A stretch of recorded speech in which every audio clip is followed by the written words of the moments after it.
Jai Shri Krishna, students. Hope you all are healthy at your home. Concept of entropy from Carnot cycle as per mathematical form of the Carnot theorem given.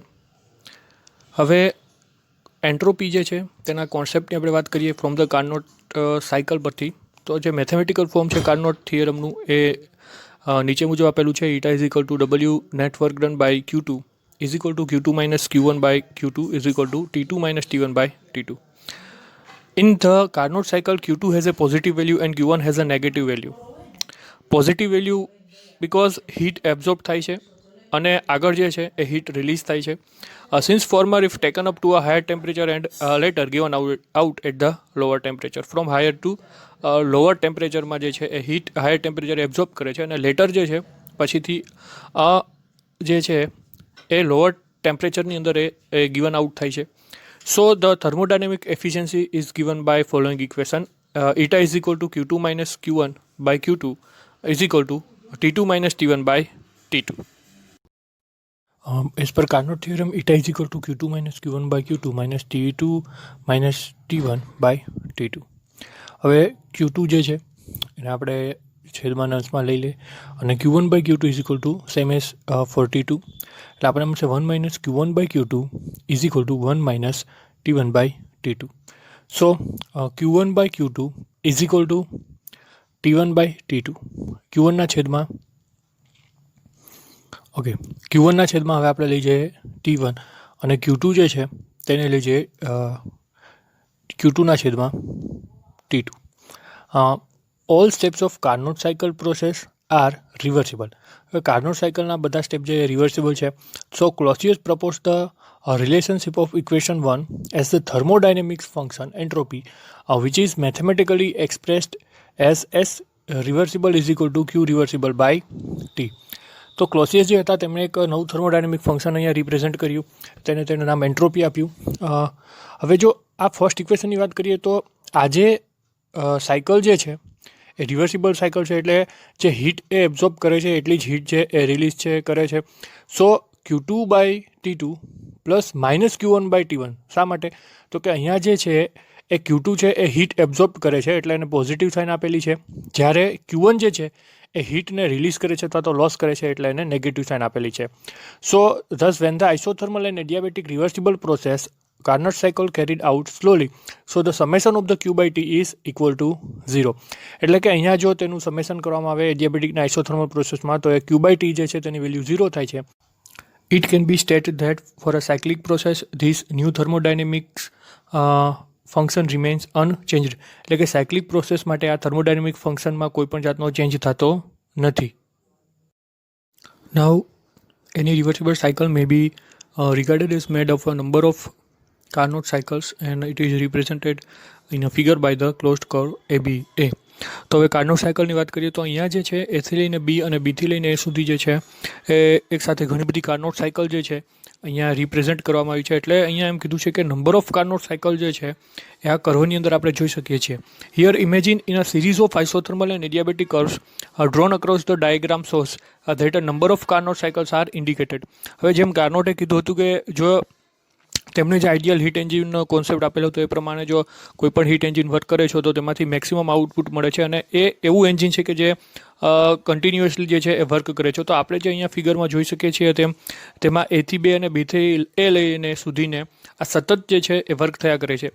Starting at A and going through all the cycles successively from A to B, it can be shown that all parts inside the diagram cancel each other, leaving only zigzag outer path.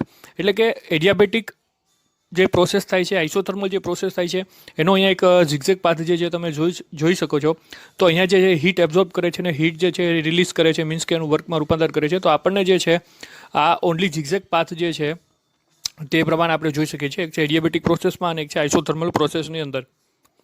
The largest number of cycles taken in a manner, so the closer will the result and path correspond to ABA, which is represented in the reversible cycle. So therefore, to reversible cycle can be regarded as being made of an infinite number of Carnot cycle.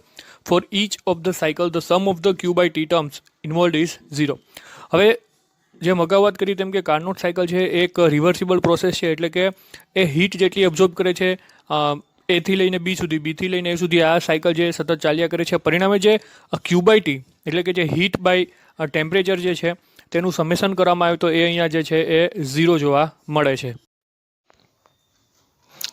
અહીંયા જે summation of cycle છે D Q reversible by T is equal to 0, એટલે કે cycle અહીંયા complete થાય છે. આપણે જે અગાઉ ગ્રાફની વાત કરીએ એથી બી અને બીથી લઈને, તો આપણે ઇન્ટિગ્રેશન કરીએ એથી લઈને બીનું from A to B first સાયકલમાં હાફ જે છે તેના માટે, તો d Q reversible by T. Now હવે જે છે આ સાયકલ જે છે એ સ્ટાર્ટ થાય છે બીથી લઈને એ સુધી, તો integration of B to A D Q reversible by T from B to A D Q reversible by T is equal to 0. Okay, now again note down that integration of a to b for the half cycle dq reversible by t. Now changing the path from a to b, so minus નિશાની અહીંયા આવી જશે. a to b dq reversible by t is equal to 0. હવે જે છે આપણે જે આ પાથ છે એટલે ફર્સ્ટ આપણે લખીએ a to b dq reversible by t. એ બી જે છે તેને આપણે પેલી બાજુ લઈ જાય એટલે ઇક્વલ ટુ થઈ જશે એ બી dq reversible by t.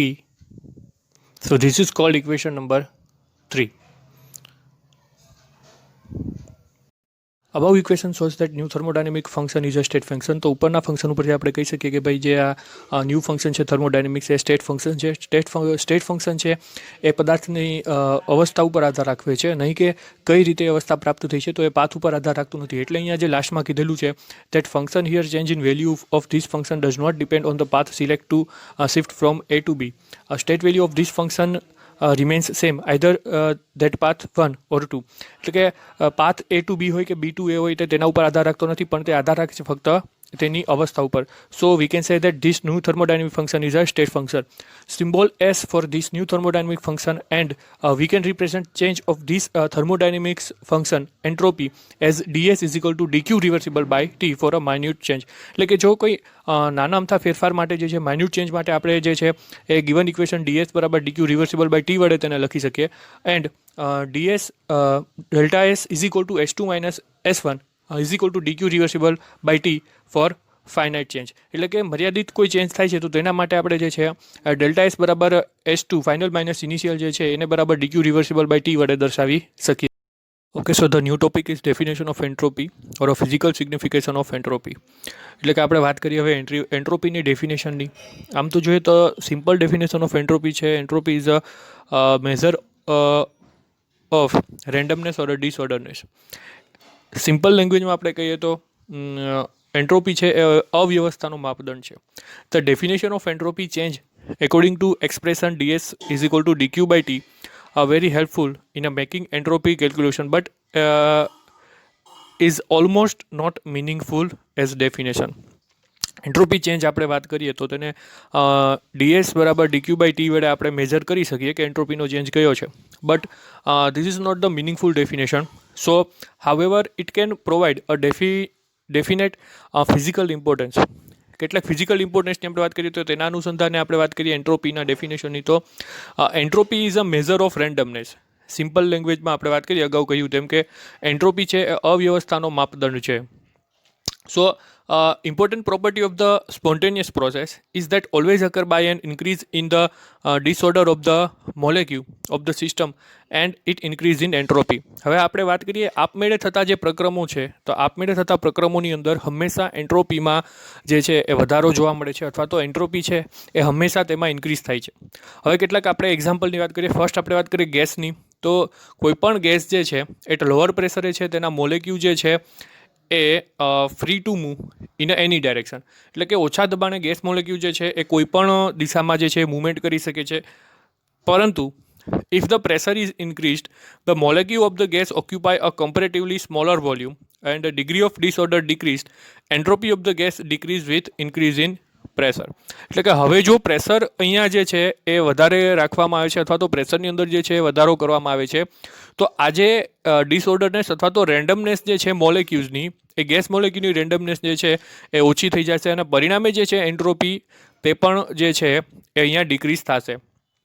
એવી જ રીતે આપણે વાત કરીએ તો ગેસ મોલેક્યુલ જે છે એમાં આપણે એવું કહી શકીએ કે when increase in pressure entropy is decreased. Now in the case of લિક્વિડની આપણે વાત કરીએ તો જ્યારે લિક્વિડ જે છે when temperature falls below freezing point liquid change into a solid. Here molecules ions or atoms held in a small and definite shape, so disorder decrease and entropy decrease. Simply આપણે જાણીએ છીએ કે entropy છે એ measure of randomness છે. તો જો gas મોલેક્યુલ્સની આપણે વાત કરીએ એવી જ રીતે આપણે વાત કરીએ લિક્વિડની અંદર, તો લિક્વિડની અંદર જ્યારે જે છે કોઈપણ લિક્વિડ ફ્રીઝિંગ પોઈન્ટમાં જે છે તેને ડાઉન થાય છે, તેનું temperature false from the freezing point, તો લિક્વિડ જે છે એ સોલિડમાં જે છે એ કન્વર્ટ થઈ જાય છે અને પરિણામે જે છે તેની રેન્ડમનેસ જે છે એ અહીંયા ઘટી જાય છે. અને આવી રીતે આપણે લિક્વિડના કેસમાં એવું કહી શકીએ કે જ્યારે લિક્વિડમાં જે છે એ ટેમ્પરેચર જે છે એ ફ્રીઝિંગ પોઈન્ટમાં, એટલે કે લિક્વિડ જ્યારે સોલિડમાં કન્વર્ટ થાય છે ત્યારે તેની એન્ટ્રોપી જે છે એ ઘટે છે. At 0 kelvin disorder is 0, so at 0 kelvin entropy of the solid regard to be 0. 0 કેલ્વિને જે છે ડિસઓર્ડરનેસ જે છે એ સંપૂર્ણપણે શૂન્ય થઈ જાય છે. તો આપણે એવું કહી શકીએ કે ભાઈ 0 કેલ્વિને જે છે એ સોલિડ જે છે એની એન્ટ્રોપી જે છે એ 0 થઈ જાય છે. All natural and spontaneous processes are accomplished with increase in entropy. એટલે કે જે કોઈ આપમેળે થતા પ્રક્રમો છે અથવા તો જે કુદરતી પ્રક્રિયાઓ છે તે હંમેશા એન્ટ્રોપીના વધારા સાથે પૂર્ણ થતી હોય છે. અથવા તો આપણે એવું કહી શકીએ કે આ પ્રક્રિયાઓમાં જે છે એન્ટ્રોપીનો વધારો થાય છે. નેક્સ્ટ વાત કરીએ તો it is an extensive properties. એટલે કે એન્ટ્રોપી જે છે તે એક્સટેન્સિવ પ્રોપર્ટીઝ છે. એટલે કે તે જે છે તેની માત્રાત્મક ગુણધર્મ તે ધરાવે છે. Entropy is related to the thermodynamic probability. આપણે સૌ જાણીએ છીએ તેમ જે સ્પોન્ટેનિયસ પ્રોસેસ છે એ હંમેશા લેસ પ્રોબેબલ સ્ટેટમાંથી મોર પ્રોબેબલ સ્ટેટ જે છે તે સ્પોન્ટેનિયસ પ્રોસેસ જે છે તેમાં ચેન્જ થતો હોય છે. In the spontaneous process, change from less probable to more probable state occurs. It is taking place by increase in the randomness of the system. એટલે કે આપમેળે થતા જે કંઈ પ્રક્રમો છે એ હંમેશા જે છે એ લેસ પ્રોબેબલ તરફથી મોર પ્રોબેબલ સ્ટેટ જે છે તે પ્રાપ્ત અથવા તો તે અવસ્થા પ્રાપ્ત કરવાનો ગુણધર્મ ધરાવે છે. અને એના કારણે જે છે એ સિસ્ટમ જે છે તેની રેન્ડમનેસ એટલે કે અવ્યવસ્થા જે છે તેમાં વધારો થાય છે. તો there exist a relation between entropy and probability. એટલે કે એન્ટ્રોપી અને પ્રોબેબિલિટી જે છે તેમની વચ્ચેનો જે રિલેશન છે તેને જે બોલ્ઝમેન હતા તેમણે એક ફોર્મ્યુલા આપ્યો હતો S=K=Ln W. બોલ્ઝમેનનો જે આ ફોર્મ્યુલા હતો તે એન્ટ્રોપી અને નંબર ઓફ વેઝ કે એટમ હોય કે મોલેક્યુલ હોય અથવા તો થર્મોડાયનેમિક જે કોઈ સિસ્ટમ છે તેમાં તે કઈ રીતે એરેન્જ થશે તે દર્શાવ્યો હતો. તો આપણે કહી શકીએ કે entropy is related to the thermodynamics probability. Unit of entropy is calories પર કેલ્વિન પર મોલ ઓર જૂલ પર મોલ કેલ્વિન છે. એન્ટ્રોપીના યુનિટ જે છે કેલ્વિન કેલોરીઝ પર કેલ્વિન પર મોલ અથવા તો જૂલ પર મોલ કેલ્વિન છે. નેક્સ્ટ આપણે વાત કરીએ તો it gives quantitative relationship between unavailable energy of the system and temperature. હવે જ્યારે જે હીટ જે છે એ કોઈપણ સિસ્ટમને સપ્લાયડ કરવામાં આવે છે ત્યારે જે હીટ જે છે તેમાંનો કેટલોક પોર્શન જે છે એ કાર્યની અંદર રૂપાંતર પામે છે. તો એ જે કાર્યની અંદર રૂપાંતર પામેલી છે એનર્જી તેને આપણે અવેલેબલ એનર્જી કહીએ છીએ. આ સિવાયનો જે હીટનો બાકી રહેલો પોર્શન કે જેનો ઉપયોગ જે છે વર્ક તેની મદદથી કંઈ પણ વર્ક થતું નથી તો તેને આપણે કહીએ છીએ અનઅવેલેબલ એનર્જી. તો એન્ટ્રોપી જે છે એ ક્વોન્ટિટિવ રિલેશન દર્શાવે છે unavailable energy of the system અને ટેમ્પરેચર વચ્ચે. So according to the second law of thermodynamics entropy is a measure of unavailable energy. તો આ એન્ટ્રોપી જે છે એ આ અનઅવેલેબલ એનર્જી જે છે તેને મેઝર જે છે અથવા તો આપણે એવું કહી શકીએ કે એન્ટ્રોપી જે છે એ મેઝર છે અનઅવેલેબલ એનર્જી કે અનઅવેલેબલ એનર્જી કેટલી જે છે જેને હીટમાંથી જે છે એ વર્કમાં રૂપાંતર થયું નથી તે. તો entropy can be defined as unavailable energy per unit temperature. તો એન્ટ્રોપી જે છે તેને તમે unavailable energy per unit temperature વડે જે છે એક્સપ્લેન કરી શકો છો. So students, this is the end of this lecture. Next ટોપિકની વાત આપણે હવે પછીના લેક્ચરમાં કરીશું. Till then take care. જય શ્રી કૃષ્ણ.